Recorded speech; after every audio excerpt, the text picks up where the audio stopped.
Bonjour à tous. Alors aujourd'hui, on va décrypter ensemble un sujet qui fait couler beaucoup d'encre, l'impôt sur le revenu.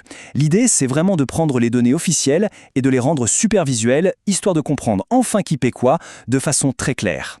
Allez, on attaque tout de suite avec une répartition fiscale qui est, pour le moins, surprenante. Voilà un chiffre qui frappe fort, d'entrée de jeu. Il faut réaliser que seulement 17% des Français payent 87% de l'impôt sur le revenu net. C'est colossal. Faisons une petite pause là-dessus, juste pour bien intégrer l'ampleur absolue de ce décalage.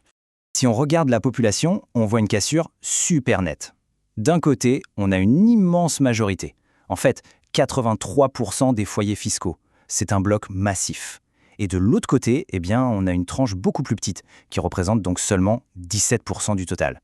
Mais alors, quand on regarde la part de l'impôt qui est réellement payée, la situation s'inverse complètement. Ce petit groupe de 17%, à lui tout seul, il règle 87,6% de la facture totale.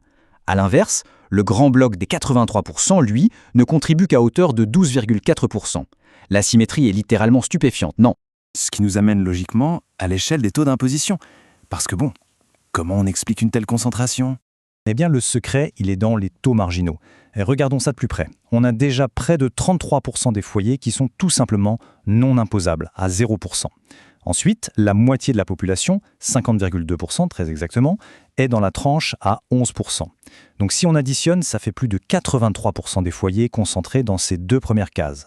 Et tout en bas, le taux maximal de 45%, ça ne concerne vraiment qu'une infime minorité, à peine 0,2%.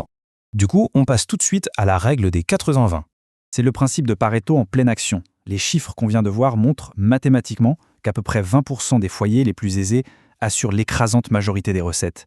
En fin de compte, c'est tout simplement l'effet direct, l'effet mécanique de la progressivité de l'impôt. C'est vraiment le cœur du système.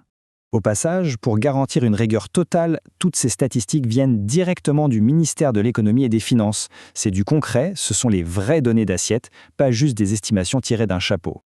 Avant de conclure, un rapide passage par l'avertissement légal.